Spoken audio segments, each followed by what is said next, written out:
Alright, so it rained today, so I'm really hoping I don't fall off this awkward little hunk of root that I found, that it's up enough to not get my ass wet. If I do, that would be unfortunate. Whatever. It's been a really long day, and I'm going to try to focus, see what I can focus on. I've been up since 2:45 this morning. It's now 4:30 in the afternoon. I took my parents to my dad's eye surgery appointment this morning, and it made for a long day. I was introduced twice as the caregiver. It's like, I'm not okay with that.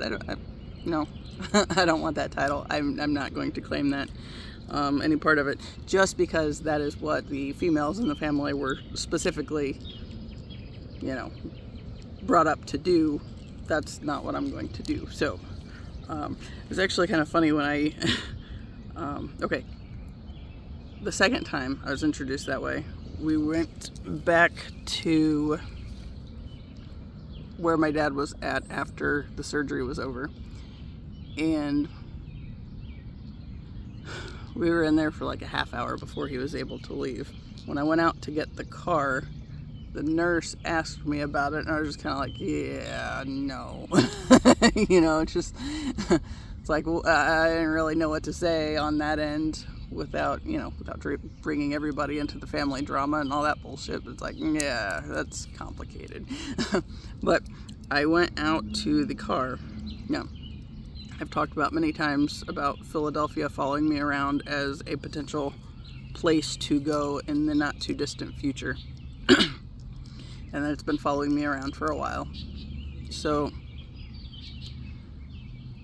I go to get the truck to go pick my parents up at the door, and when I turn the truck on, the song that's playing is Elton John, Philadelphia Freedom, and I had just been having this whole conversation in my head about there's no fucking way I'm going to just take on that role as caregiver and all this stuff. I knew he had a song about Philadelphia. I didn't know it was called Philadelphia Freedom until today, and the only reason I ever found out about it was I had a reading with Annie a few weeks ago, and she said there was a song about Philadelphia that she kept hearing playing in her head, and that was the one that she knew, so she mentioned it. But it's like, yeah, I don't know that one, but now I have met that song. So I just thought it was funny. That's Philadelphia Freedom, and it came up right as I get in the car after this damn thing with my family introducing me as the caregiver. It's like, okay. So, yes, looking for the freedom. I feel like it's very close.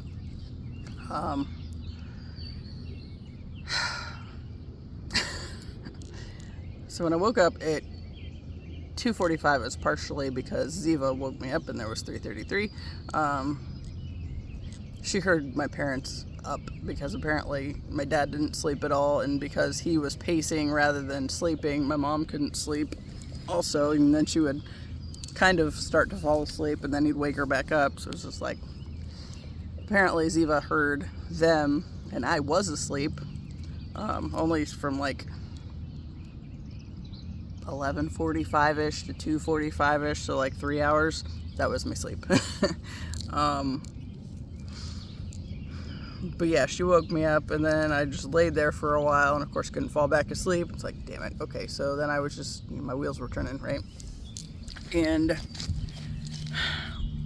I finally got up and fed them at 3 and laid back down. Couldn't fall asleep again, so I was just up. One of the things I was thinking about was yesterday. I had this really kind of intense, vivid kind of daydream, if you will, vision, whatever, where it was like after I meet this guy, right? I don't know how long after, but pretty quick, and he did know who I was to him, which again, I set the intention that whenever this whole thing goes full circle and it does come to that point where we actually meet, that he would know who I am and specifically who I am to him, right? So it makes sense that the biggest thing on this journey that I've had to really figure out is who I am, right? So only after I start, having this little series of visions, I guess, of things that I want to get into, want to do with my path. I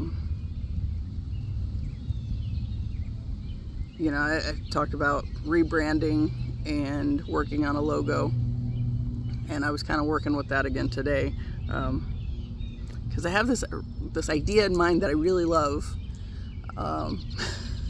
But for some damn reason, I have drawn butterflies in the past, and for some damn reason, that has been the hardest thing for me to do here lately. It's like, I'm not going to say they're like really complicated and fabulous or anything, but it's like I've been at least capable of drawing simple ones. And when I've been trying to draw them with this logo in mind, it's like, holy fuck, these are bad, right? So I spent some time working with that today. And since I didn't know how long it was going to take, I just had a couple bags that I had packed. One had my sketchbook and some coloring books. I had some colored pencils, a couple books. Yeah. Anyway, at one point, my mom, I think it was when she went back to reconnect with him before his surgery. I didn't go back with her that time. I just stayed in the waiting room, and I was kind of doodling and read a couple chapters in the book, that goddess book that I've been reading, Rohr Like a Goddess. Still not going to attempt the name on that one. I will put it in the in the description, because I don't know. Yeah, but I spent some time coloring, and it was like this butterfly girl, this Hannah Lynn coloring book that I have. I got really into these adult coloring books several years ago and ended up with a ton of them. And that one specifically was talking something about dreams on the cover, and I took it because it had a bunch of butterflies. That was literally the reason I picked the coloring books that I took today. And I figured maybe if I sat with it long enough, I would be able to figure something out. And I think I kind of got it less terrible. Still needs work, and still not done for the thing. But anyway, okay, how'd I get there? This would be easier if I didn't wander off into so many little side tangents. It's like, okay, so this whole healing path is a spiral, right? So you keep coming back to the things that you thought you already handled, and then finding deeper layers of the things that you need to work on, right? And on that end, I've also talked about how I've realized that I'm sort of collecting data. Like, that's a big thing that I've been doing in my lifetime. And it's like so much of it that it's taken me to this point before I could start figuring it out, right? And piecing it together, how it fits together and all these things. But then since we're on this spiral, and then, there's all these little other things that I'm branching out onto, and then, that's basically following other spirals. It's like, it's easy to get lost.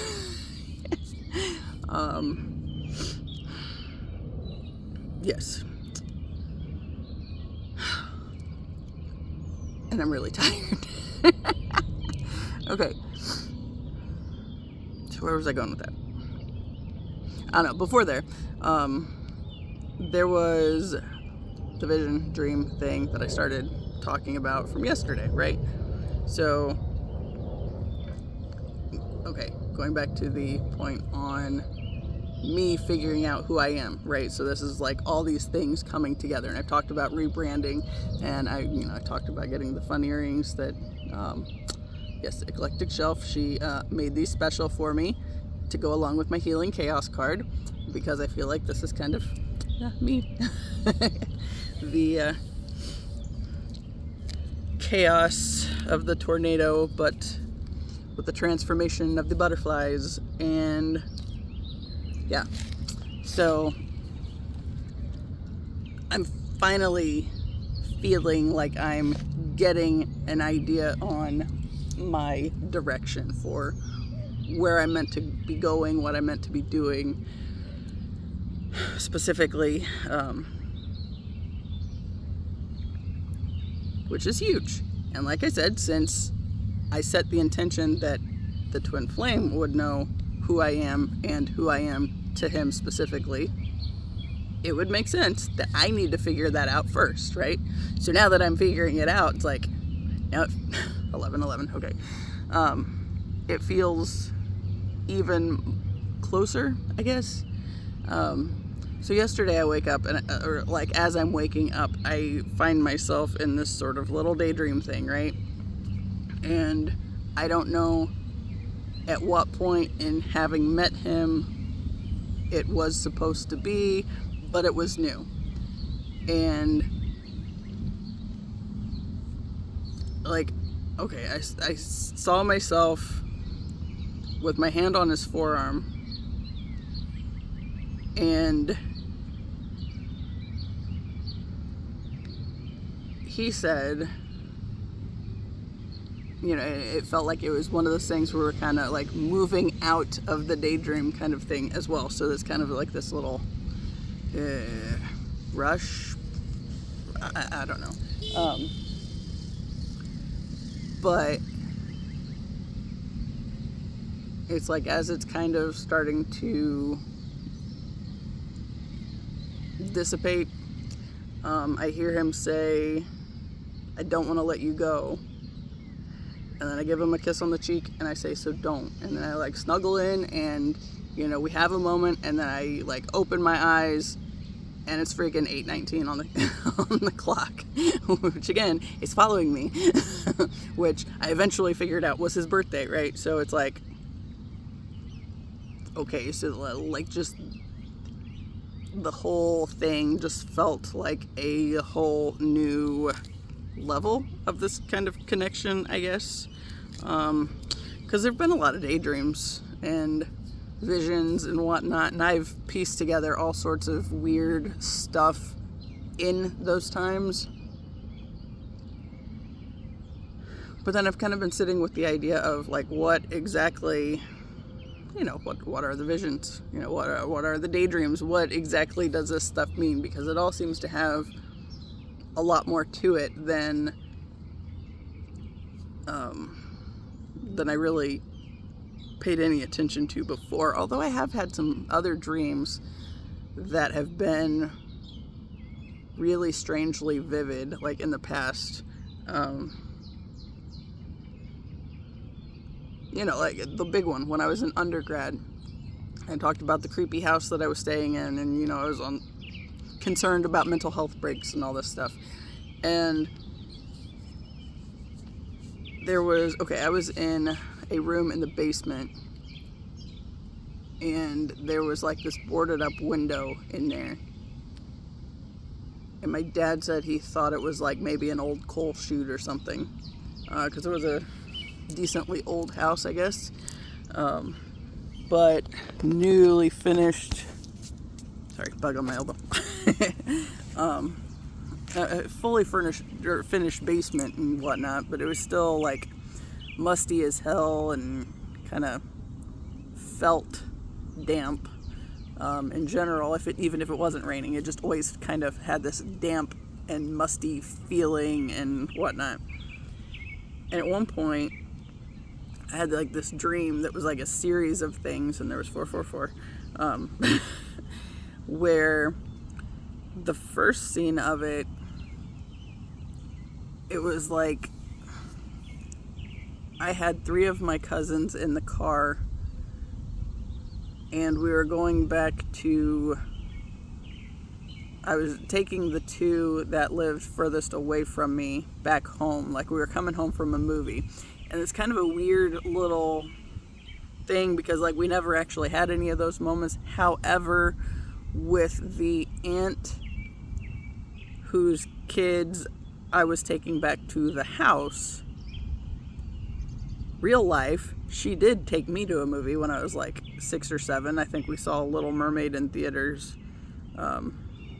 So that was just kind of like a weird spin. It's like, I didn't actually do this with her kids and the other cousin, but for whatever reason I dreamed it. And in the dream, we're on these like backcountry roads going over to their house, and it's really dark and seems a lot later than it feels like it should be if I'm taking these little like 4 and 5-year-old kids back to their house. But you know, it comes to this point in the dream where there's like all these like police lights, and I stop and roll my window down. I'm talking to one of the police officers, and he's talking about what's going on. And at some point, the kids just disappeared from the car completely, and I'm like talking to this police officer, and then I get this really strong sense that they are looking for somebody. And you know, it's like a cornfield, but the corn wasn't completely up, but it was growing up, right? And it felt like they were looking for somebody, you know. And then all at once the cop's gone, and I look over, and there's this line of guys like that had been arrested, and they, you know, they're standing there with the flashlights in their faces, and you know, the cops are still looking for another one. And all at once I look over, and this guy's like trying to get into my car, right? And so I try to, you know, turn the car on to move, which somewhere in there it just like shut itself off or whatever, I guess. And as I'm trying to turn the car back on, I realize I'm in the back seat. It's like, oh shit, what's happening, right? And you know, like I had this feeling of panic, and realized that I was in the back seat, and it's like I'm not in control of what's going on at all. But then it flashes to this other scene where I was with one of my best friends from high school, and the guy that I had dated back in that time frame, and we were sitting at this table in this classroom, and here there were like the old round tables, and had like an overhead projector at the front of the room, and I was like really wound up because I couldn't figure out how to number my paper. I didn't know how to number my paper, and that was like causing me a great deal of stress. And while I'm stressing out, my dad walks in with my grandfather, who had just recently passed away, and you know, they walk in from the back of the room and then go up to the projector, and my grandpa writes something on the projector screen, and I'm just like sitting there panicking because I can't figure out how to number the stamped paper. And when I look up, the question that he's written on the overhead, it says, "What is the one thing in the world that you're the most afraid of?" It's like, you know, so I just kind of stop and sat with that for a second. And then it shifts to another scene. Yeah, there were 4 scenes altogether, and for some reason I'm kind of blanking on. No, I'm not. I know what it was. Okay. Next scene, I'm at home, and in my parents' bed, like in between them, I'm laying on top of the blankets, but they're both, you know, on their sides asleep and everything, and I'm like panicking because there's like this Grim Reaper type figure standing in the doorway. And you know, just like this really creepy experience, right? And then I don't know like where he went, but then like I moved to where I'm in the kitchen, and my mom comes in, and I look at her and I say, Grandpa died. And she said, what? And I said, I don't know how I know, but Grandpa died. And then my dad walks in and she says, well, tell your dad what you just said. And I said it again. And then as I said it in the dream, my aunt called, my dad's youngest sister, to tell us that my grandfather had passed away, which that's not at all what had actually happened, because we were all at the hospital when he actually passed away. But I think the point was more the death thing. But anyway, the next scene, the final scene, well,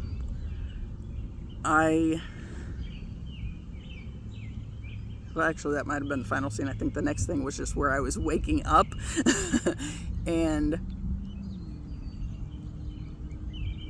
like I woke up and just had this, it was like probably 6:30 in the morning-ish. Since I was in the basement, I had a window where if there would have been a problem, I had a way out. But since of course it's in the basement, I have this window that looks into my room. I usually kept like a piece of cardboard or something so people couldn't look in at me when I had the lights on of a night. But there's enough light coming in around it that I can see that it's like the sun's coming up, right? And I don't know if it was like a sleep paralysis thing, but I woke up and it felt like there was something behind me breathing down my neck, and I was terrified and could not move. And it took me a little while before I was finally able to reach up and grab the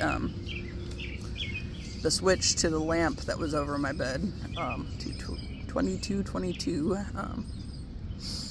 And of course, when I did, there's nothing there, but it felt like there was something there, and it was like this very vivid dream, very intense, and just a whole lot to it.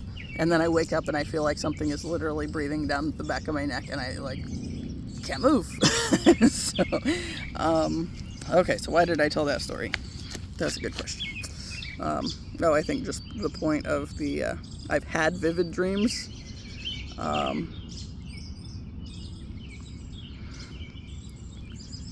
But like that one was all like wrapped up in like the fear aspect, and of course posing the question, what is the one thing in the world you're the most afraid of, right? So obviously that was relevant, and relevant to everything that was going on.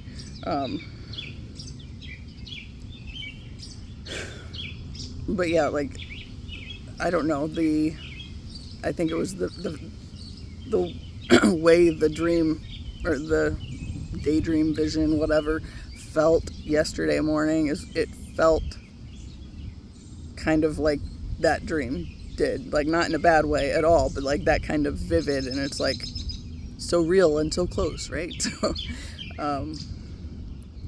so I don't really know what to do with that, but I kind of wonder if it's like kind of nudging me in the direction of, hey, something's getting ready to happen, pay attention. So I definitely think there's a whole lot of that going on right now.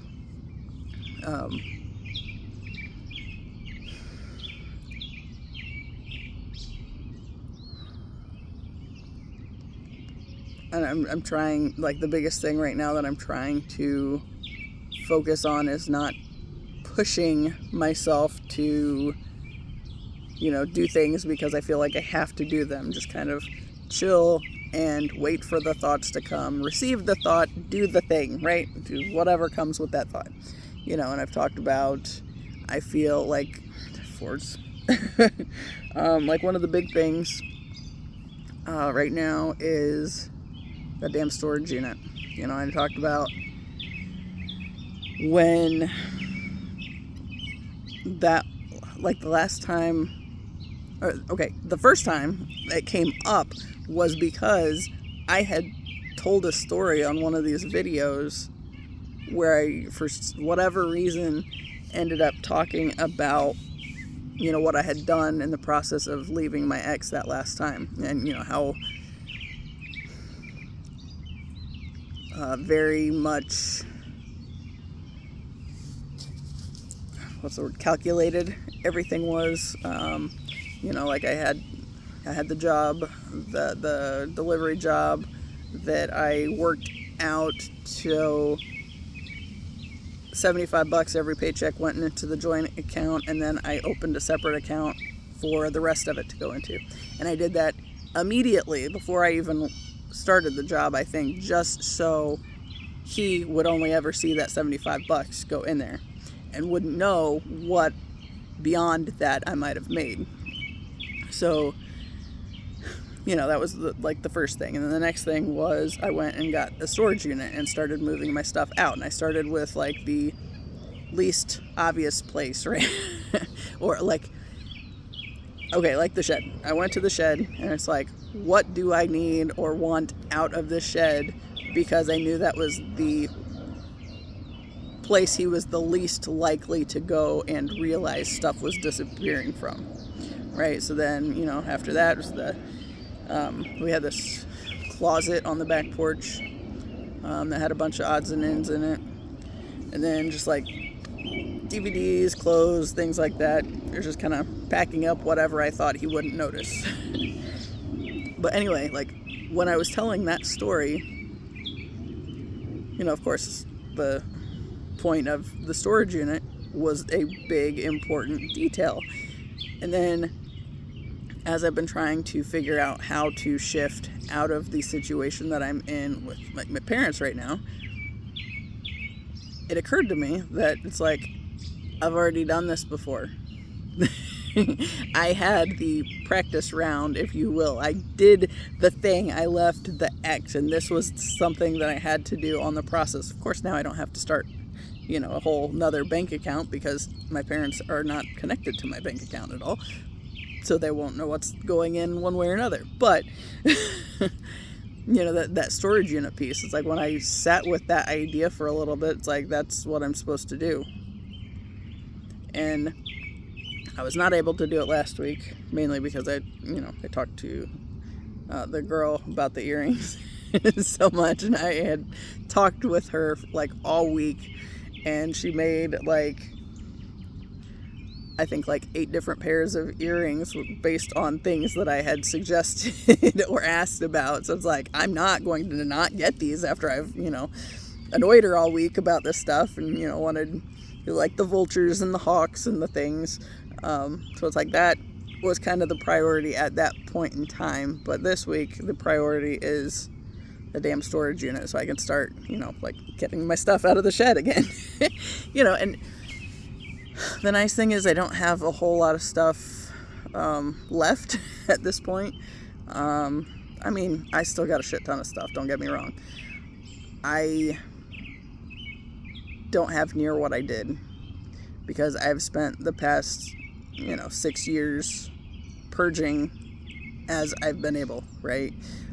You know, and I talked back in the fall about the realizing I had 5 boxes of stuffed animals and being like, what the fuck do I have 5 boxes of stuffed animals for? That's an easy get rid of. And then it's like, oh, well, then I go through them and then I realize there's a reason that I still had them. And like the biggest reason, I think, or the biggest thing with that was when I opened the first box up and pulled out some of the things that I remember being most attached to. It's like, when I picked this one little stuffed dog up, and it's like a Target thing. It's got a winter hat on and a little scarf. And I remember carrying that thing everywhere. And I picked this stuffed animal up, and it's like I just got hit with like this big rush of heavy, dense emotions, right? And what the hell is that dude? I don't know, but you're an asshole, go away. He just bit me in the arm and then landed on my phone. So yeah, it's like, had I not still had those, I wouldn't have made the connection that I literally used those things to channel in all the pain that I couldn't get out of my system otherwise, that I didn't know what to do with. That's an interesting point. Okay, I read something, I think it was on the Synchronistic page on Instagram, yesterday, maybe today. It all runs together. Where it was talking about the movement where parents were encouraged to let their babies cry and, self-soothe. And, I even commented on the post, 'cause, like, there were 5 slides that went with it, and it was talking about, like, the babies stopped crying not because they self-soothed, but because they dissociated and made the connection that, like, the emotions are too much, or nobody's going to show up, or that kind of stuff. And it's like, I remember I have heard many times about the night that my mom and dad had, I was crying and they just left me in the crib like that because the doctor had said, just let me get it out of my system. It's like, I feel like a lot of the stuff that I've worked through with in the past few years has gone back to that idea. Really, it's like that, always having that sense of being too much, or that nobody's coming, that kind of thing. It's like, but like when I was reading that, it was just like, oh, I feel that. I so completely feel that, because I have spent my whole life feeling like I was too much for everybody, and, essentially even finding ways to abandon myself because I didn't know what else to do, right? And I thought I was too much, and then if I'm too much, then why the fuck am I even here? And God, yeah, that's heavy. But yeah, it's so weird just watching how everything is like starting to come together in a whole different way. And it's funny too, because like I've mentioned the little daydream thing yesterday as I was waking up, I guess. And it's like that feeling so vivid, and there have been many of those in the past few years that have been that kind of vivid. And then like there was this moment of questioning the connection again. Like, I think it was today or yesterday. And just like, what are we doing? Is this really the thing that we're doing? We're still talking about this? We're still taking the chance on sounding completely crazy and like throwing it out there? It's like, yep, because that's also the thing that has kept me moving all along this way. And, every time things got hard enough where I would have shut down in the past, this was the thing that kept me moving, because basically I realized, like, if this best case scenario were to work out, then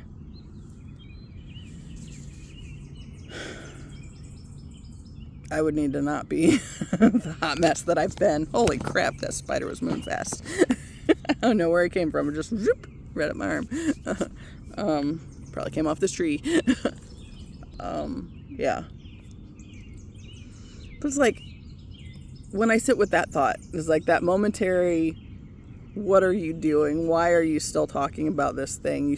You really sound crazy. And it's like, because that's the thing that has literally kept me moving when I didn't want to. And there's been a whole lot of not wanting to, and there's my 4s again. Whole lot of not wanting to. And like, even going back to that point of, even in my dreams, I've found myself there's always been like that element where I was hiding, and I talked about how I've had a lot of dreams that have started or had some important scene where I was in a bathroom stall and it was like literally hiding, but realizing also that was literally what I was doing all throughout middle and high school. Even was I would go to the bathroom every single time, like I was in between classes, and it was more for the sake of hiding and getting away from all the energies that were around me. But I didn't know what it was back then. I just knew that, the weight of the judgment that I was feeling from everybody around me was just too much, and I didn't want it, and so at least if if I'm just meandering from bathroom to bathroom, then there's less time where people are going to see me, and, I might have to deal with people seeing me. Fives. Oh, that was something that I was thinking of too. Okay. There's so many layers to this. Okay. Okay, so the hiding. And so I was thinking about this whole, my ridiculous amount of cancer placements. Well, I mean, it's like 5 of them, but still, that's intense. Especially when 4 of them are in the 12th house. So I've kind of always had this tendency to feel the emotions of others, right? And the energetic space, I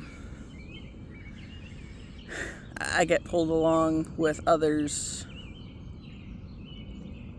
whims very easily, and trying to figure out, that whole thing, right? And I thought it was just, that's a whole lot of water in my chart, right? And then I listened to something last night, I think it was Magnetize Yourself was the page, where she was talking about how people get addicted to your energy because you see the highest timeline. So they see themselves in a higher timeline, and they get addicted to that because, of course, if they're not in that higher timeline but they can see it, then they like that, I don't know, they like being able to connect with it, right? It's like, why does this make perfect sense? And she's talking about being a reflection. It's like, okay, well, first off, that also makes sense with why I've had such a hard time seeing people for who they are offering in the 3D sphere, right? I can see, I've talked a lot about how I've seen, like anytime I was getting bullied way back when, it's like I've always been able to see the wound that the bully was moving from when they were treating me that way, right? So then, because I could tell where their pain was coming from, I turned it back on me as what I know. I'm supposed to be able to, I'm supposed to be a healer of some sort. I don't know what that looks like. So when I was aware of the wound, then why can't I fix it, right? I talked about how last winter, when my Uncle Dave ended up in the hospital, and, he was in the hospital for a week and couldn't communicate with anyone because he had a tube down his throat. And,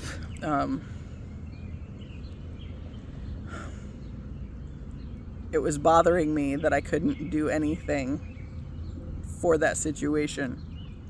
But what I realized was, you can't get in the way of somebody else's lessons. So you don't know what their soul came here to learn in this lifetime.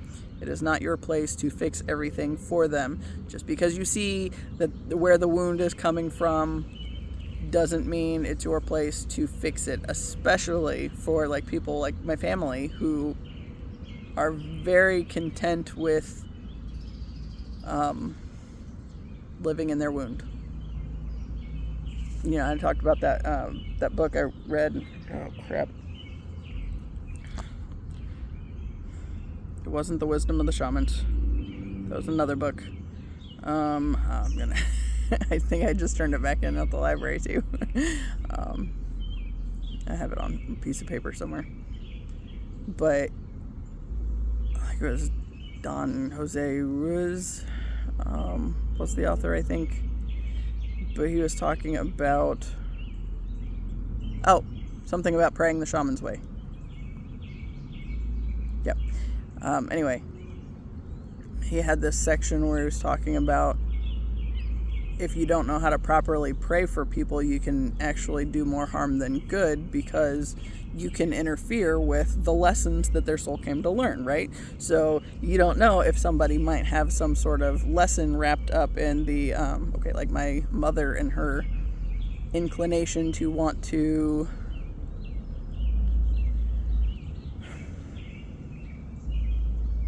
bask in the attention that the health problems bring, basically. God. The doctor was talking today to us after the surgery, and my mom was talking, and said, we've really had a month. It's like, really? You're just going with a month on this one? You're not going to talk about all the other things that have happened in the past year or the past 30 years or anything else? It's like, we're just going to focus on the fact that my dad just had this eye surgery because of something that came up 2 weeks ago at the eye appointment. Was that 2 weeks ago? I don't know. They found something with his eye, some kind of like a red figure 8 type thing in the back of one of his eyes, and wanted to look into some condition that he might possibly have. So he had a biopsy today, right? So there was that. But then last week she had surgery on her wrist, and she had 2 plates put in her wrist because, she broke it because she fell on Easter. It's like, she's always been the type that does that. Like, when anybody talks about anything, let me tell you everything that's ever gone wrong. And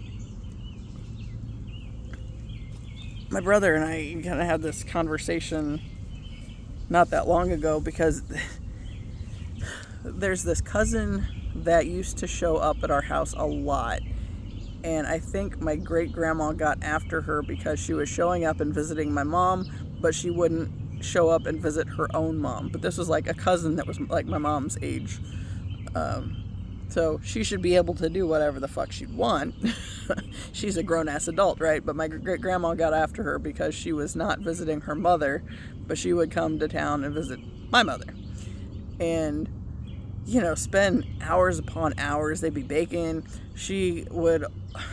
I'm actually glad she stopped coming, because at one point she was giving the dogs so many treats that my big dog, Chance, he was like, I don't know. He reminded me of Mufasa, right? He was just so regal and just this good personality. And when he was outside after he'd been groomed with the wind blowing in his hair, he was feeling good, you could tell. And he just had one of those kind of personalities where he's just really, I don't know, put together. And when she came to visit, she gave him so many treats that he couldn't even make it to the dog door before he had diarrhea all over the house, because he was on the way, and then it was just oh no. And he couldn't make it to the dog door. So yeah, I was not disappointed when she stopped coming around.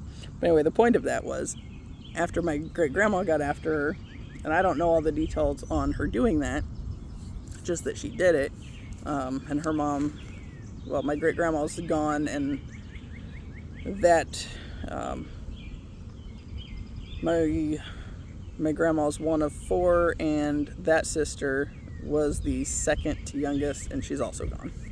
And that was that cousin's mom. It's been a while. The point is, it's been a while since that cousin's been over and visiting and all that stuff, right?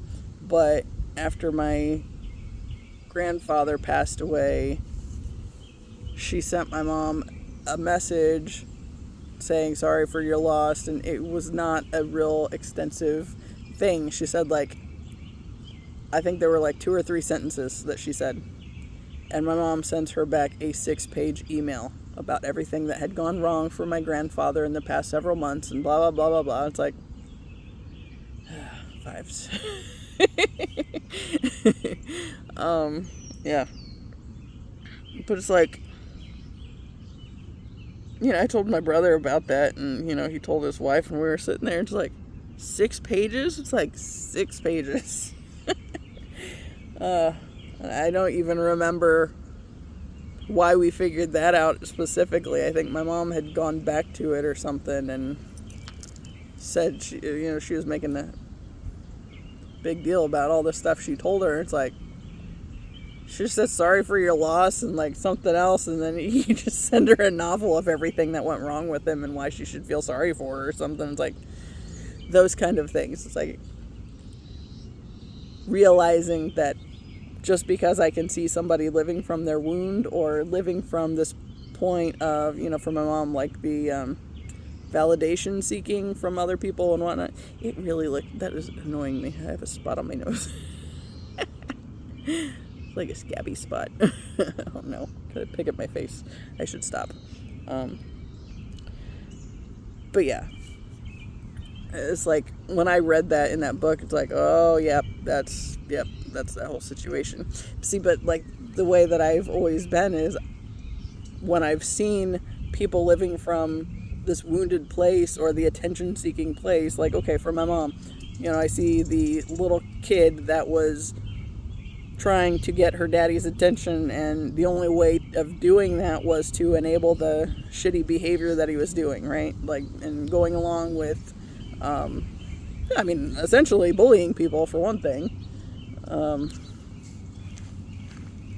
Yeah.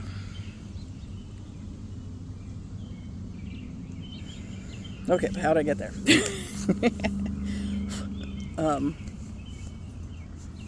What time is it? 5:15. Okay. Yeah. Oh, my uncle, like that was the biggest thing there, was since I was unable to do anything about it. It was really a source of frustration, and I've realized that's been an ongoing source of frustration my entire life. It's like I feel like I'm supposed to be some kind of healer, but I don't know what that looks like. I don't know how that works. But yet I don't feel like I'm able to do anything, right? And so what I always used to do was like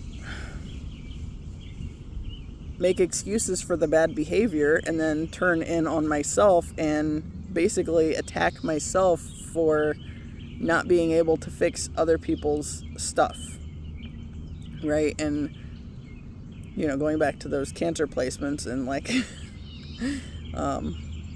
I think cancers have the tendency to see the red flags and miss them anyway. Yeah, that's the story of my life. There's been a lot of those. Damn spider's back. Oh, yeah. But okay, then I was thinking, and then you add in that Neptune complex, right?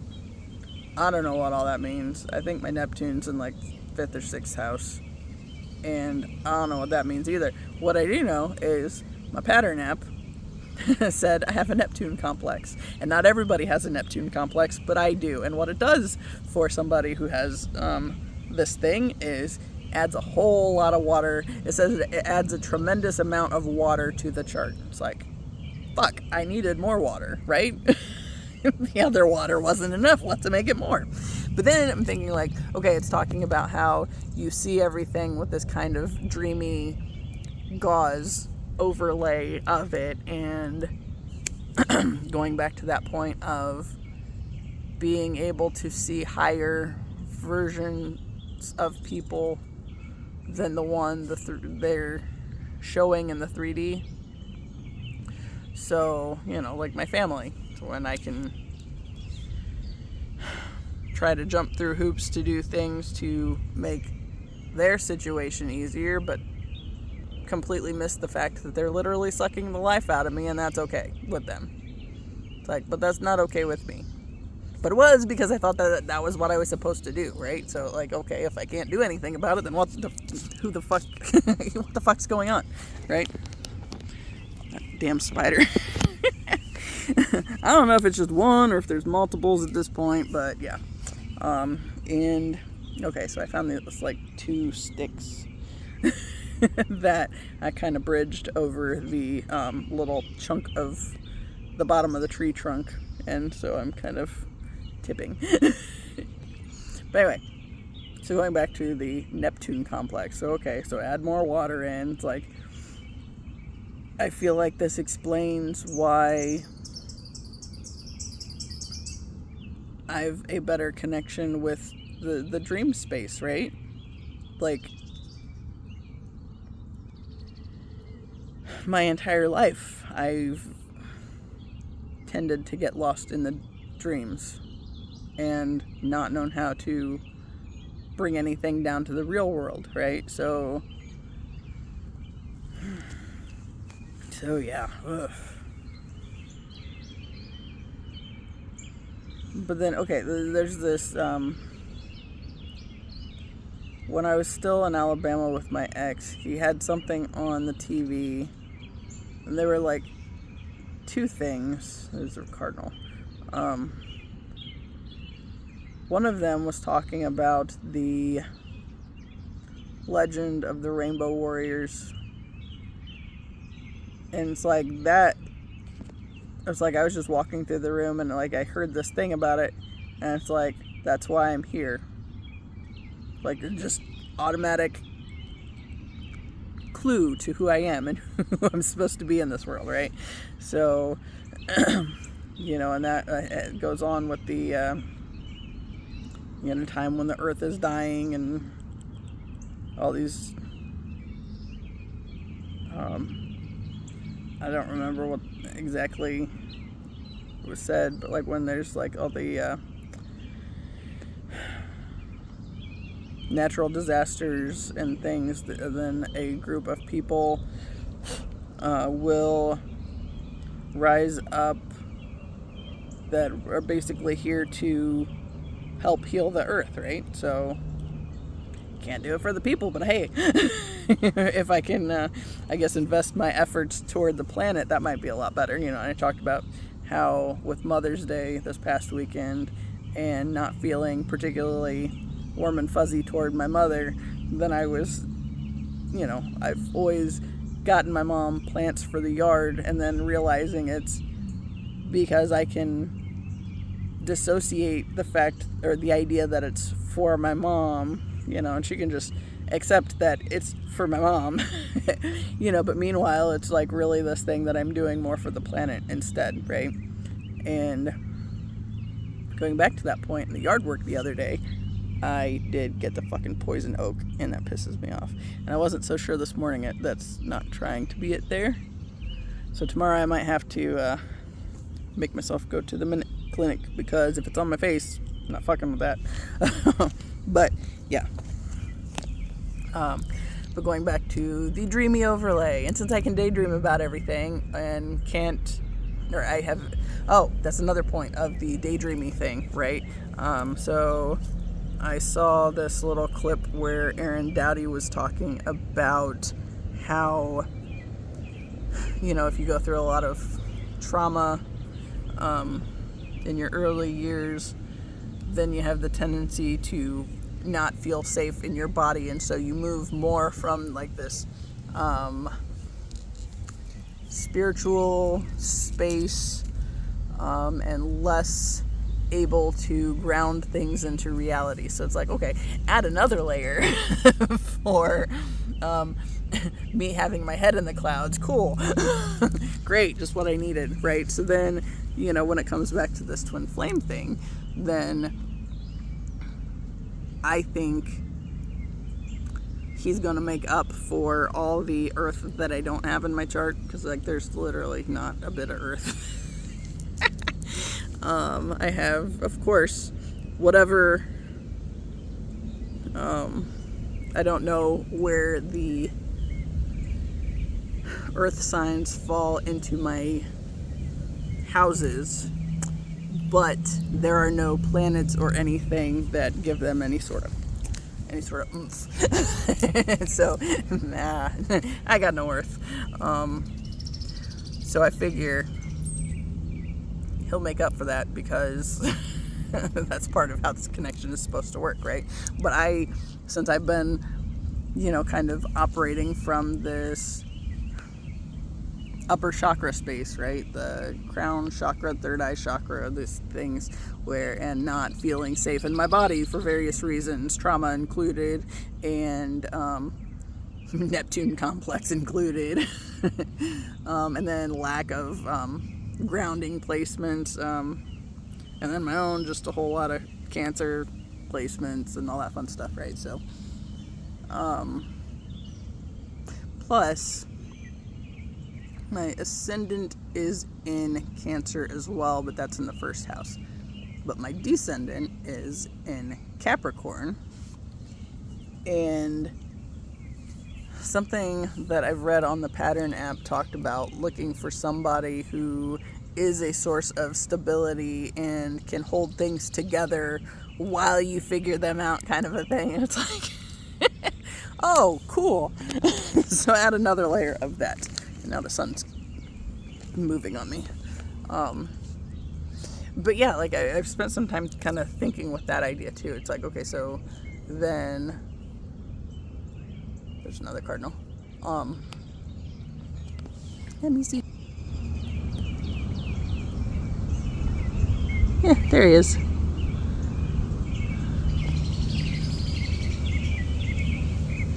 Figure, since I've always talked about these things and I can't always catch them, I might as well catch the ones that are just bebopping in the grass looking for worms or whatever. So there's some kind of evidence that I'm not just out of my head. The hawks, I usually don't get those, because usually by the time it's like, oh shit, I want a picture of that, then it's like gone. The day I paid to do the thing to meet the dude, and then the two hawks did a flyby. That was pretty badass. But of course I don't have any evidence of that. Just like, well, might as well take what we get on this then. So, I did do the video where I was able to catch the peregrine falcon, even though it was kind of dark-ish, or getting darkish at that time, and you couldn't really make it out super well. It took me a little bit to figure out. Well, I had the moment where it popped into my head of falcon, but I didn't trust it enough, which again, if I consider that to be my intuitive voice, since I was pondering it anyway, then I could have trusted it a little more, and it ended up being right, so whatever. Anyway, yeah, so I figure dude's gonna make up for all the lack of grounding that in my world, but then too, like that being able to have the dreams and focus on the dreams, and being able to dream a higher way of being into existence, right? So that's something I've been working on a lot with this whole YouTube thing, because when I started, it's like, there's been a lot of points on this journey where it's very much been like, but what would I do if I could do anything? Because I don't know. It's never been safe to have dreams before, and it's like, I wouldn't have, submitted a picture to a contest that I ended up winning had it been for, had I known there was any kind of prize package, even though literally the prize package was the fact that it was the centerfold for the zoo magazine, and I got 4 free ride tickets or animal feedings. And if we get Gracie there, then she's going to get to use them. And if we don't, then, well, then I'll probably go feed some animals, I guess, on my own. But hopefully we were able to get her there. But yeah, so I was kind of thinking about that idea too. Okay, going back to that. Okay. So I talked about the thing my ex was watching on TV. There was another part where it mentioned something about like a Kayoka empath. It was talking about like the sacred clown and basically reflecting back to people what they are putting out into the world. It's like, oh, makes sense. That if I have people that, you know, like my family who feel like this sort of entitlement to my energy because they can see a higher version of themselves reflected back, because I have a harder time seeing them as they are in this space, right? So in the real world space, you know, God, what was my dad bitching about today? Everything. Oh, this morning, I was driving to the appointment, right? And I knew where the place was, but I still put it in my, you know, the Waze app to make sure we got there on time. And well, is this the best, you know, if there's an accident or something, it's going to pop up on there. If there's another different route of going that would be better, then, you know, it can adjust, and I trust it so far, right? So we have this thing in the app, and I'm driving, and it's raining a lot, and it was rush hour, so it's like the whole thing kind of blows anyway. But then my dad's truck is a fancy one, and not a fan of the windshield wipers. I had it on like the second setting, so like the second notch up, and all at once it would speed way up. Like if it deemed the water was coming down harder than the setting that I had was able to handle, then it would like speed up, and I was like, oh, I don't like that at all. It's like, that feels very aggressive. You know, just the way it like started jumping things like that, and like it'll have weird alerts with, okay, like the lane, if you get too close to the line or whatever, it's like, or I don't like it when it like tries to brake for you when you're driving and it thinks you're getting too close to somebody, or like the road crews, and so it doesn't even see exactly what's happening, right? And it's just like does its own thing, you know, like the lights dimming and darkening themselves and all that crap based on if somebody's coming. It's like, this truck thinks too much. Or it's like it makes it so I don't have to think, and it's like I don't like that. I like being more connected to what I'm doing, rather than being distracted by what the truck is doing by changing the settings. I'm not a fan of that, you know. And at one point my dad was in the back seat, and he was just started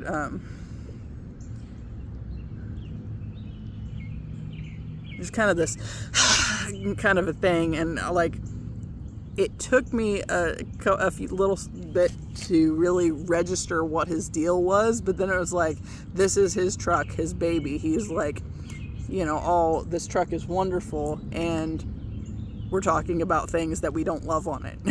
You know, because my mom was talking about the windshield wipers too. It's like, oh, that feels aggressive all at once, and I just don't like it. You know, and you know, I was posing it that way. I was kind of trying to laugh it off, but at the same time adjust it so I was still in control of the thing. But you know, he got his feelings hurt because we were kind of making fun of the weird settings that the truck has. It's like, this isn't a judgment call on your truck. You know, it's just, I am not a fan of these things taking over and doing their own thing. That doesn't make me happy. That makes me concerned. That makes me feel like I don't have to pay attention, and this thing's going to, you know, potentially, it might save my life, but I feel like there have been times that it would probably have been more detrimental had it not had some kind of human in control of it. Because how much are you really in control of it, right?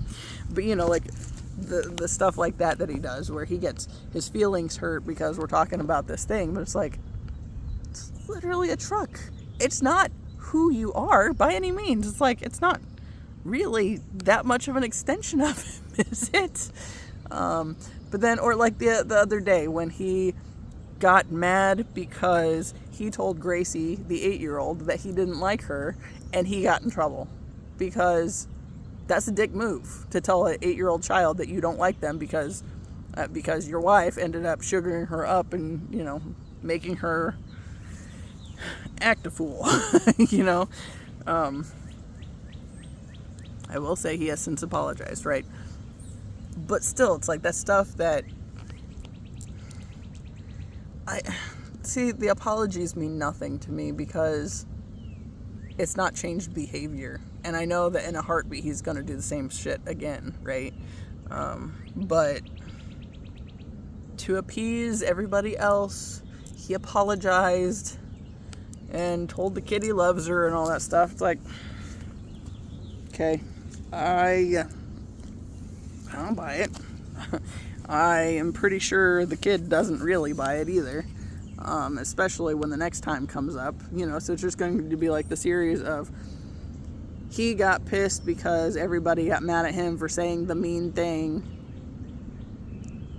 and yeah. Oh, it's another thing. My mom made the comment today of, well, I don't know what we're going to do with him. Because apparently, he stopped taking his meds 2 weeks ago. And I think his blood pressure was like 185 over 125 when he got to his appointment today. And, they had to bring it down before they could operate, obviously. But, she mentioned that, and it's like, you're not going to do anything. It's like, what can you do with this situation? It's like, you're just going to, like, nag him all the time because he's not doing the things he's supposed to, but he's choosing not to do the things for whatever reason.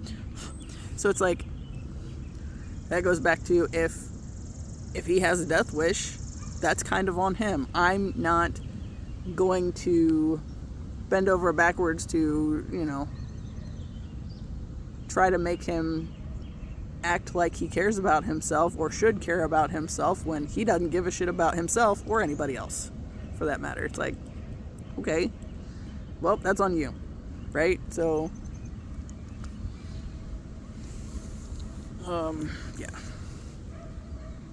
And she's like, well, I guess there's not anything we can do about it. It's like, there's not. So it's like, that has been one of the most freeing things, is really realizing that, just because they choose to do things the way they are, that doesn't have to have an effect on me.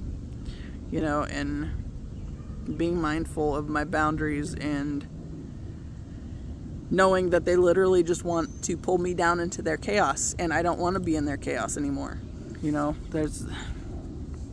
It's taken a long time for me to start figuring out who I am, going back to that point, because, like, all that water, the Neptune complex, and add in the freaking Year of the Pig, more water pig, 1983. It's like, cool. Yeah, that makes sense. But it's like all the things that have made me not know what's mine and not be able to make sense of what was going on in my life. It's like, now that I'm starting to figure those things out and realizing I don't have to be pulled down into their chaos, I'm not. And they don't like that. And I don't care. Because there's been a whole lot of years of feeling completely miserable because that was how they wanted me to feel. It's like, yeah, I don't want to do that. I'm done with that. I kind of feel like, I don't know. I make no promises that I'm pretty sure I'm not sitting directly in a puddle. But I'm pretty sure this tree is wet enough that my butt's probably going to to show that I've been sitting on a wet stick. But yeah. I had a thought briefly until I went on to that little tangent that was unnecessary.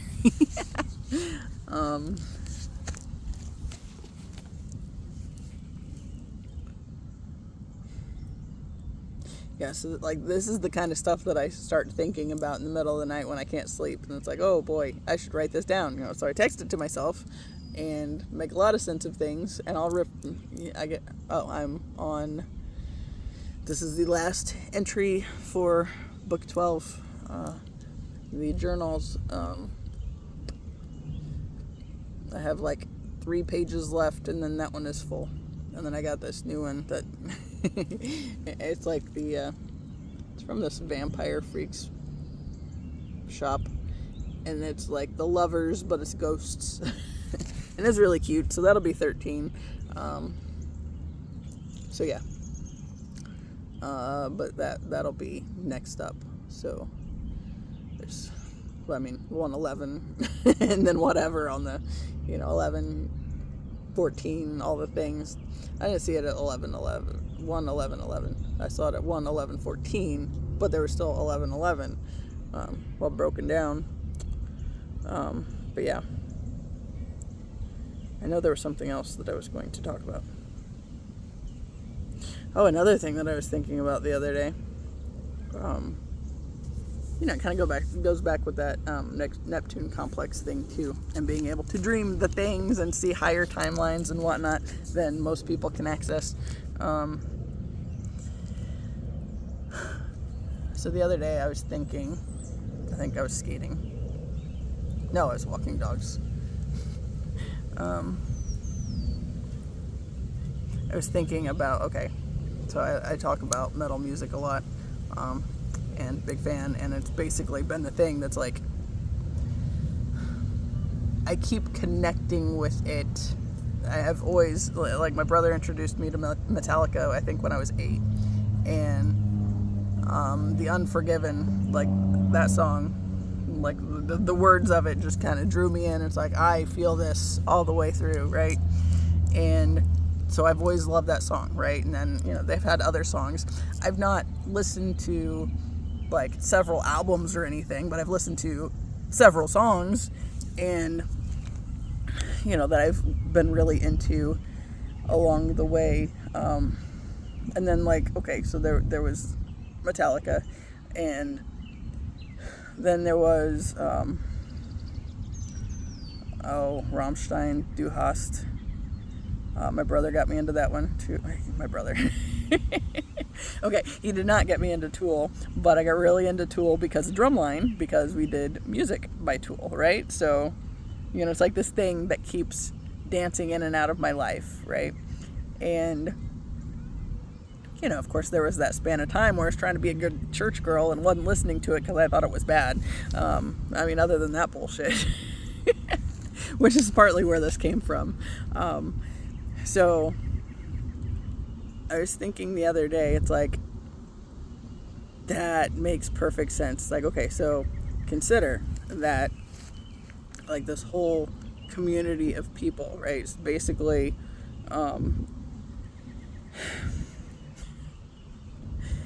there's a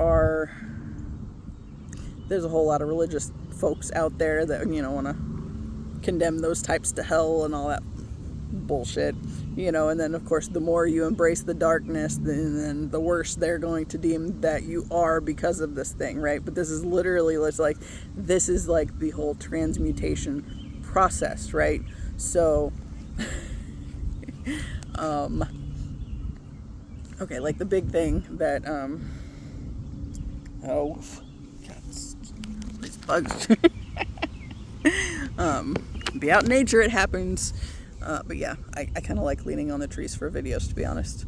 But anyway, I've talked about how I've always had this draw to the dark goddess Hecate, right? So whether I'm saying that right or not, I won't commit to that.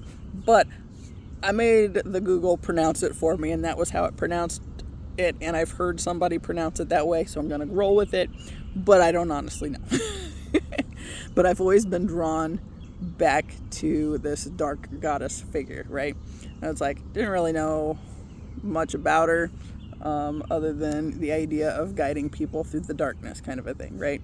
So then when my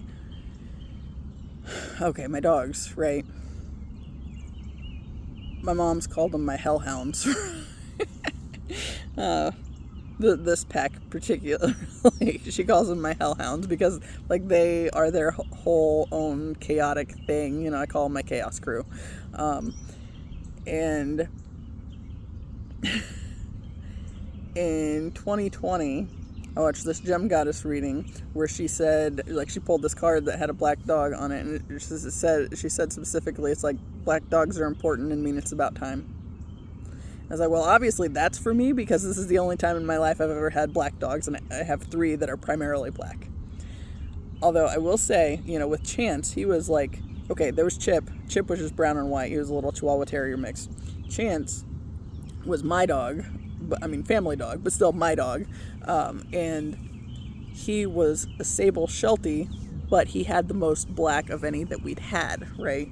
So it's like increasingly black. And then I get Ziva next, and she was my ex's idea because he just absolutely claimed he loved, I say claimed is the big point on him. He just said he absolutely loved them, and we had to get one. So I was all about rescues, so I found one. You know, there was a puppy in Tennessee that we ended up going after. You know, there was her and her sister, and we got her because she was just perfectly marked. You know, like the symmetry and everything, like just perfect. So we got that one. And quickly she became my dog, of course. You know, and then quickly revealed she also hated my husband at the time. So it's like, also, very good choice. He did dumb shit though. Like one night, he was like mostly asleep, or like right on the verge of being completely out, and like all at once he just sits up and just bam right on her butt. And I was like, why the fuck did you just hit my dog? You know, and he was like, she's not listening to me. It's like, yeah, because you weren't saying anything, jackass. And just like, oh, but like just little things like that. I mean, that was not a little thing. That was a big thing, and it like infuriated me. But like, she never liked him, you know, and she, you know, very much didn't trust him. And for stuff like that, it's obviously why, right? So, or obviously part of why, but bad energy. So, but again, he's out of here now, so we're not worried about that. But he was the reason that I ended up with that dog, right? That's kind of a cool little sunbeam right there. But then after that, we had a pit for a little bit, but that was too much dog for me to be able to handle in the mindset that I was in with my ex. And he had no business in having that kind of dog. So she ended up going back to the shelter, which was like this whole huge traumatic thing for me, and I felt like a huge failure for having to take that dog back. And you know, I've shared that story on here before too, and it's like, bleh. But you know, after she went back, Ziva, you know, things were different, you know, and it was noticeably different. And you know, we had the cat, and she loved the cat, but it was still kind of a weird energy about her. And so then we started talking about getting another dog again, right? But then I was like, well, we got to do something comparable energy-wise to her, I thought. Yeah, that was... Okay, so we were looking for something comparable. So I was thinking, okay, she's an Australian Kelpie. I was looking at like healers and Australian Shepherds and Shelties, and the Sheltie would have been ideal because she already grew up around Shelties and loved Shelties. First time I went to a dog park and a Sheltie show up, she was so excited, and that dog did not give a shit about her, and she was just like, she just sank, and I was like, oh, no. But, yeah, her best friends were Shelties up here, so, yeah. But anyway, I found Taz on Pet Finder through this rescue, and I requested information about him, and the lady said that we would be fourth on the list, so we kept looking because we didn't know that was going to work out, right? And as we kept looking, my ex found somebody who was like 10 minutes down the road from us who had a 12-week-old Australian Shepherd Blue Heeler mixed puppy, and she was the last of the litter, and she was like $40. It's like, all right, let's go check her out. So we went and checked her out and took Ziva with us, and she and Ziva took to each other real quick, and, she's like, all right, so she came with us. And then, we ended up, our number came up for Taz. It's like, oh, okay, what are we going to do? We're actually going to we just went from a 1-dog household to 3 dogs, like, in a weekend. And yes, we did, but it was all right. It was a little chaotic for a while. I think the worst part about it is it pisses me off when I see the memories start popping up again on Facebook, because obviously when we got the puppy, we shared that. But then when we also ended up with Taz, my ex made a big deal about we can't tell people about them. We owe these people money and blah blah blah, and then we're getting a dog, and then we have 3 dogs. It's like, so for I think it was 2 or 3 days that we had him before I even included him in the pictures or anything. It's like, that's shit, and I still hate that happened, and for my sake as much as anything, because I like having the memories of when Dingus first joined us. But yeah, the big thing on that one was we took the puppy and Ziva with us to the dog park, and we met them. We met the girl that was fostering him at the dog park, and he was on a leash, and Ziva was running around loose, and my ex had the puppy in the small dog area, so he wouldn't, there was no risk of him grabbing her or anything, Taz, because we weren't sure how he was going to do, and I took the leash and was walking him around, and Ziva was just checking him out, and then he was kind of checking her out, and it ended up working out pretty well. And I was decent enough with dogs at that point in time that the girl with the rescue was impressed and said if we wanted to take him home on a trial run, we could. And then we ended up keeping him from there. But the big thing was the trial run, none of that was documented on Facebook or whatever. But I don't remember what I was doing. I was in the dining room, and he just was following me around, and he looked up at me, and he looked at me with the same exact look that Chance always looked at me with, and it was just kind of what can I do to make your life easier? And it's you're not going anywhere, you're supposed to be with me. And then, yeah. So, there again, my chaos crew. But yeah, then I watched this tarot reading in 2020, and black dogs are important. It's about time. It's about time for what? And about time for this whole healing journey and to start making sense of shit. That's what it's about time for. And then when I started taking the classes at Inner Path, one of the first things, the first class, the first class that I took with Annie, because that's the Wednesday night class, she was talking about numbers, and it occurred to me that 37, that I was seeing all the time at that point, was my grandfather's birthday. And like I was seeing it everywhere for a while. And then it's like, that was the first time in my life I had ever considered the possibility that he might check in with me. It's like I always have believed that there's something else on the other side of it, of, death, but it's like, okay, what, right? So, like when I've talked about when Tyler died, I started writing him letters because I figured whatever's on the other side of death, he already knew everything there was that I would have denied or just avoided telling him about had we, had the kind of connection where I felt like I could tell him anything. And,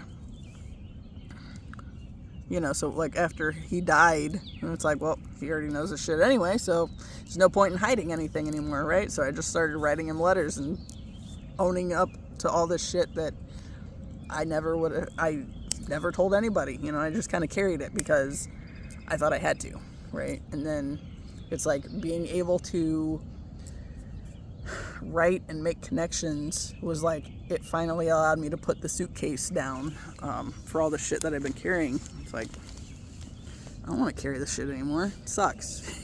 So it's like my early videos, I've talked a lot about those kind of things too. Like the shit with my cousin and all that.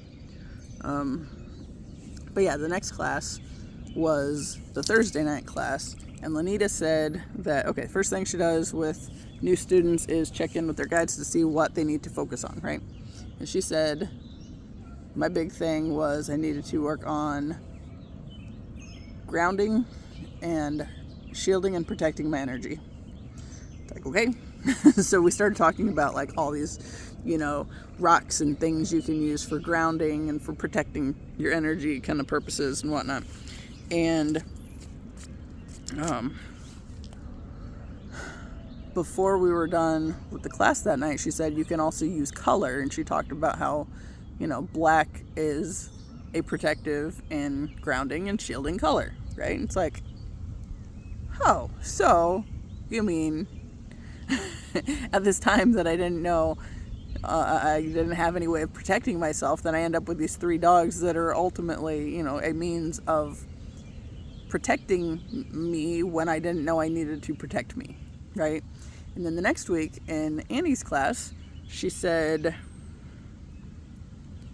or we were talking about color in there too, and she said she associates black with source because all things come from the void. And I was like, oh, it's like, so there's this whole new level. So now you're saying it was God sent me these 3 dogs to protect my energy at a time that I had no idea what I was doing or that I even needed to protect my energy. And yet I was in a toxic marriage situation, and it's like, so basically they were divine protection at a time I didn't realize I needed to protect myself. And then as I've continued that, like, moving back in with my parents and having to dismantle how I got into the shitty relationship to begin with, and realizing that there's a whole lot of, toxicity in the family, and it's like, they're still right there, right? So I got a picture of Hecate and her hounds, and of course she's got 2 black dogs with her. It's like, yep, that's I love it. But it's like, especially since she's like always called them my hellhounds, and I took a picture of them at one point when we were at the house in Alabama, and like the windows there were like a foot off the ground. Like they were like big windows, but they started like a foot off the ground. And I had this one where I had the windows open and I was standing outside, and they were all out there, or they were all in the house and like staring, but it looked like, I started calling them Cerberus for a while because it looked like a 3-headed dog just the way they were standing. And they kind of do that for me every now and then. But yeah, so then dealing with that point, going back to the, she leads people through the darkness, right? And has the help of her trusty hounds. And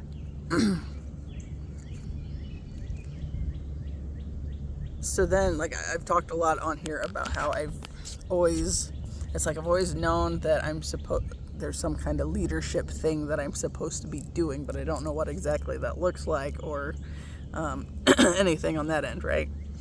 But, you know, then I find out my life path number is a 1, so that's a big part of where that came in at, you know, and also being a life path 1, but yet the youngest in a family of oldest. So my mom's the oldest of 3, my dad's the oldest of 6, my brother's the oldest of me and him.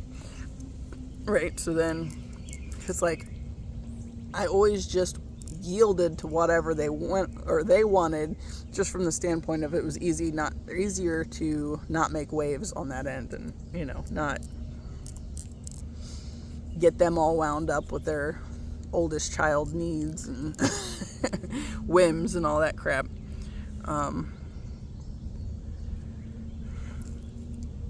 So then I was spending time with that idea too, right? And I started, you know, making the connections with vultures, and, you know, that they are the golden purifiers. So it's like, you know, I came across the guy, I don't remember his name, on Instagram, that was talking about the 3 different types of transmuters, and one of them, he said it, and it was like, oh, that's me. He was talking about how, you know, basically you absorb all the density in the environment around you, and then you just carry it with you until you find a way to release it. And it's like, oh, yep, that's totally me. You know, and so it's like, okay, whether it's the salt that I'm going to have to do today, for sure, skating, that's a thing that's been very helpful with that, you know, just the different ways, dancing, sometimes I get big into that, but yeah, it's like those are things that I can do to get back into my body, for one thing, and also release the shit that I absorbed from my environment.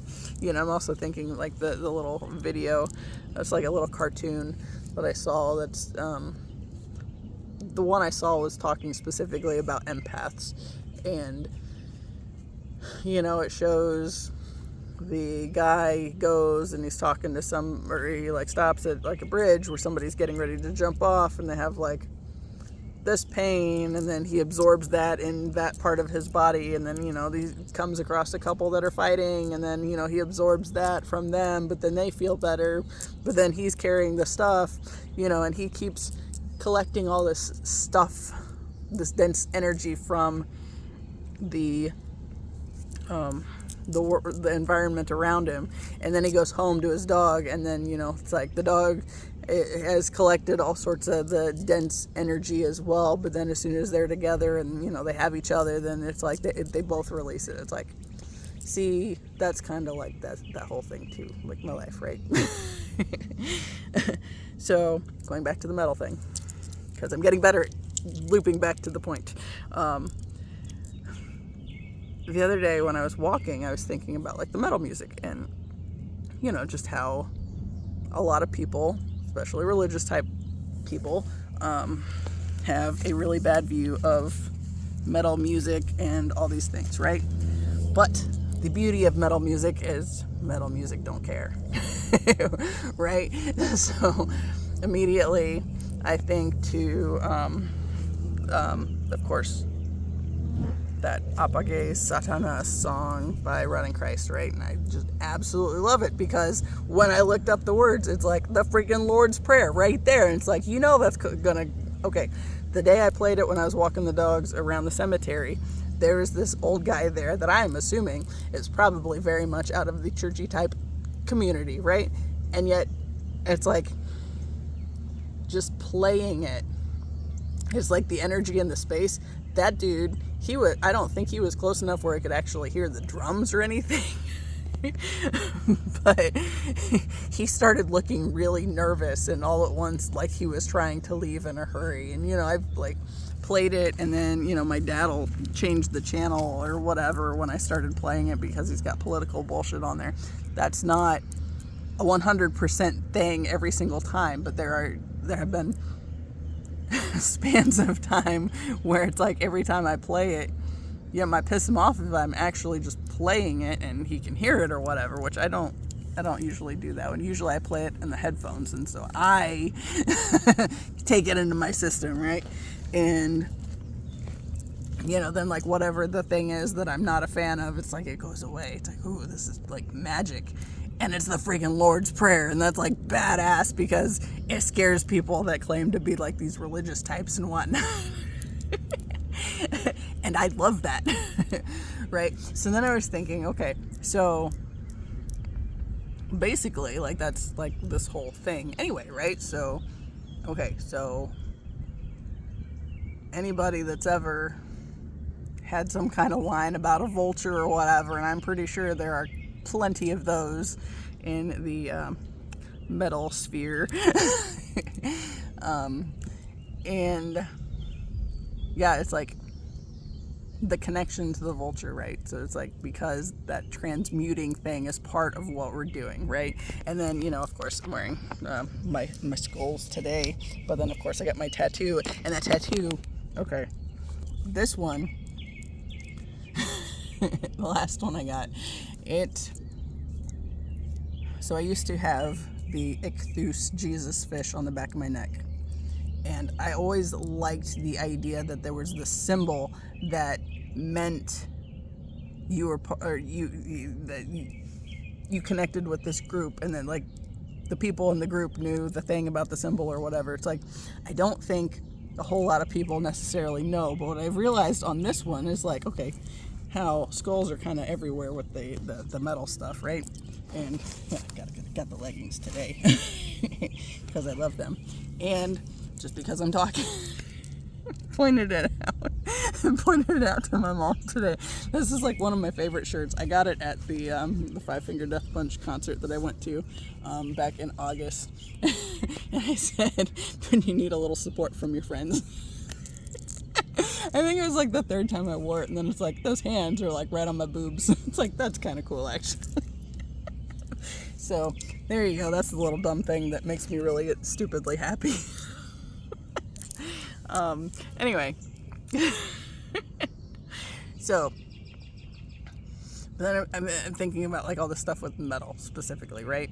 And I've talked about this in the group, and had somebody like the Wednesday night class, and had somebody like go out of their way to thank me for sharing that, because they've always felt like there's something real big about this group too, right? And that, like they completely got what I was talking about. It's like, I feel like everybody that is connected to it in any kind of way has some sort of experience and understanding of that feeling of being a reject at some level, like for the mainstream society and all that stuff. And of course, there's a whole lot of black shirts and like black clothing there. And of course, if that, we link that back to the idea of this is a protective color and shields the bad energy. So it's a way of protecting ourselves, right? And then, okay, so like the Jesus fish, I had that on my neck back in the Christian days. I've since covered it up with a lotus flower. But yeah, I always liked the idea of having a symbol that represents this group connection that other people are unaware of. And then it was a little before I even got the tattoo, and that was the friend that I'm no longer friends with invited me to go. Well, she said that a local tattoo shop was having a flash sale, and she really wished she had somebody to go with her. And that was one of the reasons, that was one of the first times I went up there, actually, was for the sake of the tattoo. It's like, hey, I would totally go for a $50 tattoo. I'm down, let's go. And the girl that did it, this was her second one actually in the shop. But apparently she had been tattooing on her own elsewhere, in her garage or some exciting shit, before she got the apprentice slot at that shop. But yeah, so it was her second. And the first was on the friend that is no longer a friend. But she she also ended up getting a second one while she was there because she's a nurse, so she's got the disposable funds. So hey, while I'm here and they're cheap, she got somebody else to do the other one while that girl was doing this one. But anyway, it's like, that's what that is. It's like, that is a thing that, okay, like, those of us who are here to transmute the lower density energies, the death of the worlds, like, that's a symbol, dude. So like this whole group of people, like in this metal community, right? You know, it's like, that's literally a thing that we're doing, and most of us are completely oblivious to it because we have to, that's the thing, we have to figure it out on our own. Like when we come here into this physical sphere, we have to forget everything. But there are clues to remind us and bring us back to what we're here to do and who we're here to be, you know, and that's one of those. So, you know, and then like the vultures, that's another one of those, right? And the hawks, you know, so hawks are the messengers, you know, so okay, of course, now I'm doing this whole YouTube thing, and, you know, people can think whatever they want to think about it, but at the same time, like, the point is to share what I am learning, and maybe somebody else gets something out of it, right? And, you know, I was thinking too about how, like, there's a lot of, you know, like, okay, all the different teachers that I've connected to along the way, like, okay, Aaron Dowdy and Victor Odo, I've talked about them, like, early on this whole thing, and, like, Vic, it started because I heard this empath thing, and then I was, like, trying to figure out more of what that meant, and then I came across his videos, which that was a big thing that he was, you know, doing back then.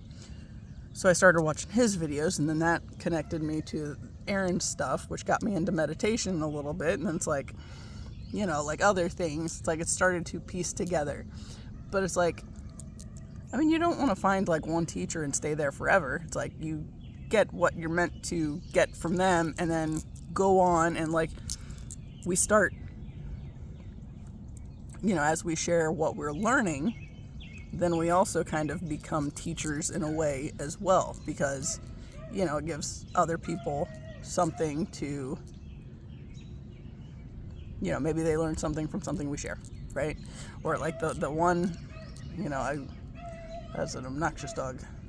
I think it's a beagle. A beagle not under control. He's on one of those stretchy leashes that I hate. Yeah, the retractable, hate those. But yeah, then, like, you know, I don't know how many pages I've subscribed to, and it's like, I don't watch all their videos, but every now and then something will pop up, and it's like, there's a message in that one for me, so then I'll watch it, right? You know, tarot readings is kind of the same, right? And yeah, so it's like we're all, like, that's the point of the path right now, is to, you know, start connecting the dots. And oh man, I wish that dude would stop it. Anyway, going back to the metal thing, the thought that I had the other day was specifically, of course, metal makes sense because, you know, like, going back to that little biblical piece that I picked up way back when we were talking about being refined in the fires, it's like, I mean, fires are, you know, pretty solid at refining metal shit. Right? So it's like this whole group of people that have basically been subjected to the hell that is this planet, you know, the hell within ourselves, you know, and we've been working through, you know, learning the things and, you know, making the connections and figuring out how we fit in this world, or what the hell we're here to do, or whatever. And it's like, I feel like, you know, like that's the it's like, that's the purpose. It's like this whole group of people, you know, with, you know, the skulls are a big, very big thing there. we're literally here to transmute the death of the planet, turn it into something lighter, right? And my brother and I have gotten really into, I started following Ronnie Radke because he had like some crazy shit that I started coming across. It's like, what the hell? And then he's just like spouting off about people like trash talking, and it's like, you know what? I kind of actually am enjoying this dude, right? So it's like, he doesn't, like most in this community, he doesn't give a shit about what people are going to say about him, right? And, it's just, if you're going to start trash talking him, be prepared to, or for him to come back at you. And, I mean, I'm sure most of the people that are saying the shitty things that get his attention onto them probably aren't very happy when he lays into them, but it's entertaining, and I'm a big fan of not letting the bullies get away with bullying. I've talked about that several times on here as well, right? So that whole refining thing, where it's like burning away the impurities, right? And like, okay, there has been like so much of my life where it's like I get stuck in these spaces of feeling like I'm the problem, there's something wrong with me. And when I was going to church all the time, one of the sermons that I watched that a kid that was younger than me did, the Methodist church I used to go to, so that place, that dude, I like that dude. He played the music at my wedding. His wife, I liked her for a while, and then she kind of went kind of obnoxious.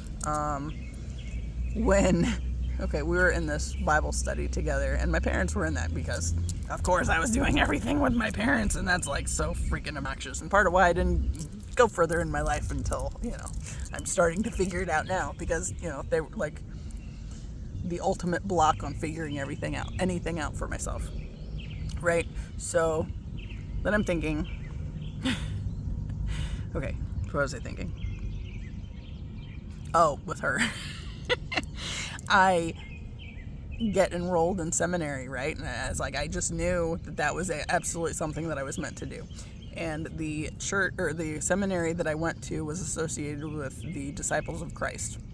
And I mean, yeah, I had a bug in my hair.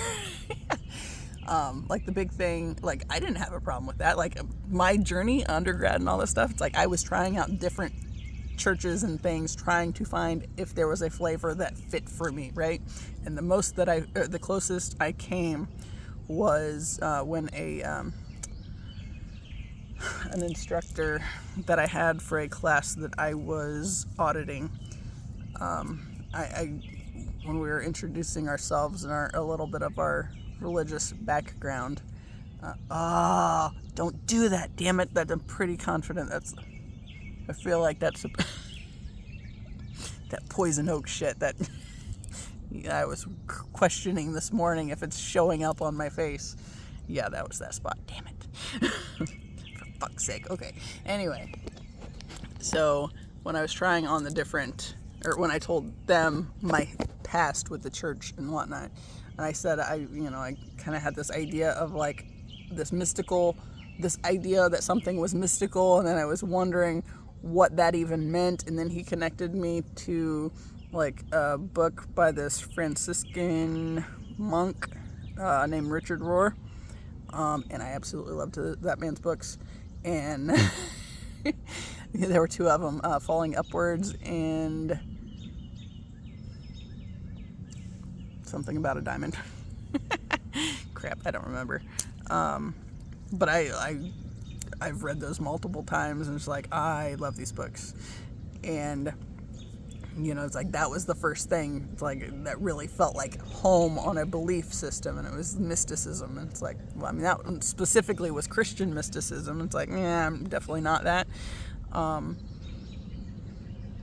But yeah, I talk about Jesus. I believe in Jesus. I just don't believe the church got his story right. I think they intentionally fucked it up to fuck with people, which takes me to another point. that I was thinking with that whole metal and refining thing, right?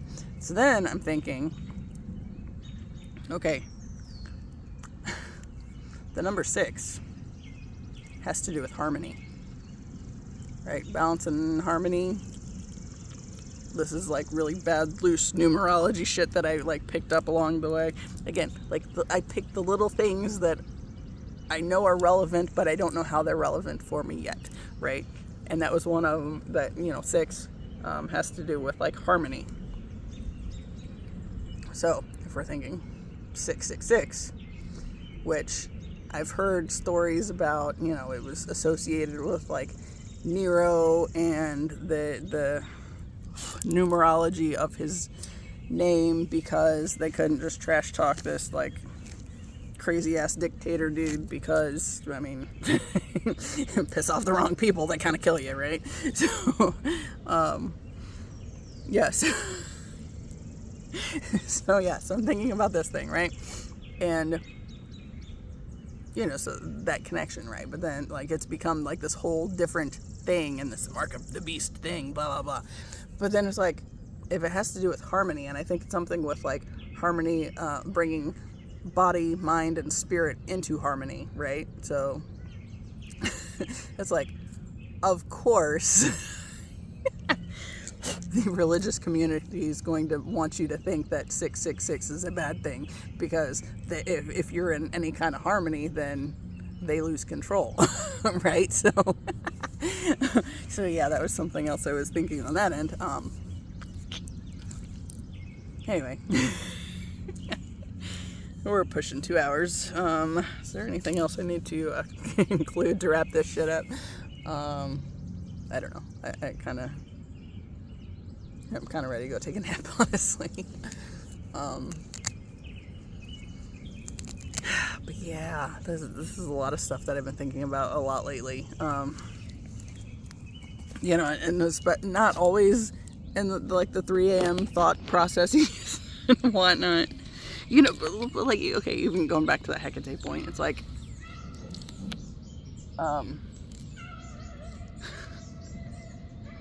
hounds, man.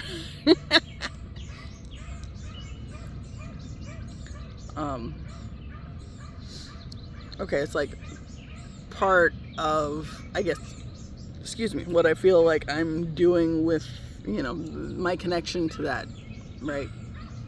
Like where that overlap is like, this whole thing has been, there was 2s again, has been my healing process, right? So like the whole YouTube journey thing is me talking through my shit and being able to heal it and release it, right? So basically, I talk about it, then I put the video out there, and maybe somebody connects to it, maybe not. If not, they don't have to stay. That's fine. I don't care. If they find it somehow relevant or useful, then maybe it'll be helpful in that end, right? So, I hear like a lot of the things where people are talking about going where there is no path and leaving one, right? Like, you make the path, it's not there, so it's hard because you don't know what you're doing. You're just kind of, BSing your way through it, but doing whatever you just so inclined to do. But it's like, that's literally the purpose of this whole thing to begin with. Like, we're figuring it out, we're getting to making the connections with the things and releasing the death that's been imposed upon us because based on music that we listen to or whatever, that people want to deem us to be bad and evil and blah blah blah. It's like, first off, I don't even believe, like, okay, light and dark, you have to have the dark to be able to appreciate the light, right? And that's, like the whole love thing. It's like, without knowing everything that love is not, you can't really understand what love is, like when it shows up. And even if it's in like this mystical dream space that you don't really understand and don't really yeah. But like, even that, it's like, even like feeling like through stuff I've been through and like realizing ways that I've hurt people in the past. Like, as I've said many times, no one is ever exclusively the hero, the villain, the victim, or the saint. We all play those roles for different people in our lives, throughout our lives, right? And it's part of the journey. It's part of what we're here to do. And ideally, we challenge them, and, you know, whatever comes up because of how they've been challenged, hopefully they end up on the better side of it at some point. You know, like this whole thing, it's like, okay, as miserable as a lot of things have been on the family end, like the whole narcissistic abuse and all that crap, it's like, at the same time, had it not been for that stuff, I wouldn't be at this point in my life now either, where I'm starting to figure it out, starting to understand why things have fit together the way that they have, and why I'm being pulled in this direction that I feel like I am being being pulled in now. You know, it's like this, without being able to, that was a blue jay, to have those challenges and those experiences, fives, I wouldn't be at this point now where I actually like myself better than I ever have in my life, right? So that's a win. And yeah, like the stuff with my family, it's less than ideal, but at the same time, they've gotten to choose their stuff too. So it's like, you know, the inclination to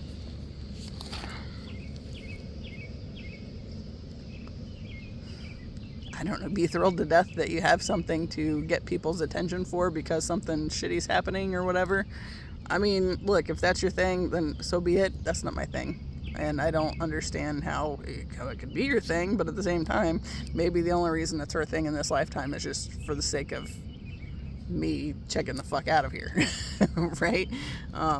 Because of all the ways that I have been negatively impacted by it in the past, you know, but there again, this version of me doesn't exist without all that stuff too. So, you know, and like the twin flame thing, like that's the thing that's kept me moving on this journey, even though, you know, that's the biggest thing right there. It's like, a lot of this sounds delulu, and at this point I think I'm just going to kind of embrace that because what the fuck else am I gonna do, right? You know, my whole journey sounds kind of fucked up, but like,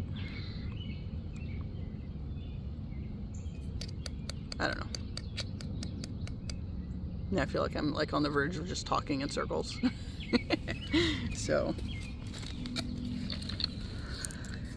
I feel like I've said before, like it's right there, right on the brink of something big, like happening, and I don't know what it's gonna look like. I don't know what it's gonna feel like. You know, parts of it are scary, but there's a reason we only get the immediate next step, right? So like currently for me, next step is get the damn storage unit. You know, and I'll probably do more videos before I do that, you know, because that's got to wait till Friday when I get paid. But yeah, that's something I can do, that I can start moving in the direction of getting out of the situation I've been in for the past 6 years and finding my way into a better way of being, better place, and the people that are meant to be in my life, right? Lining up with those more. Yeah.